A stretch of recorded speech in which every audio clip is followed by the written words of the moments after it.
নমস্কার, স্বপ্নাবিক নিউজ নেটওয়ার্কে স্বাগত। পুজো আর 5 দিনের নয়, পুজো এখন 10 দিনের। মহালয়ার দিন থেকে শারদ উৎসবে মেতে উঠেছে গোটা বাংলা। পিতৃপক্ষ থেকে প্যান্ডেল হপিং শুরু করে দিয়েছে আমবাঙালি।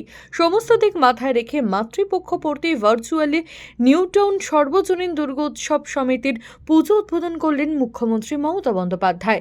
বলা যেতেই পারে, নিউ টাউন সিটি স্কোয়ার মাঠে মাত্র 4 বছর ধরে পুজো হলেও তবে এই পুজো শহর কলকাতার অনেক বড় বড় পুজোকে টেক্কা দেয়। নিউ টাউন সর্বজনীনের এবারের ভাবনা হলো ফুল।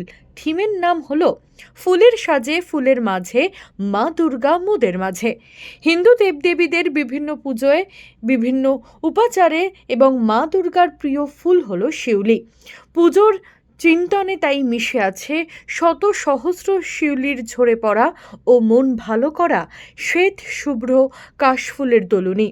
চোখ ধাঁধানো আলোকসজ্জা, যা দেখে মনে হচ্ছে মায়ের অবস্থান মর্তে এক স্বর্গীয় মহাজাগতিক পরিবেশ সৃষ্টি করেছে। শ্যামল পাল, স্বপ্নাবিক নিউজ, নিউ টাউন। জয় হিন্দ।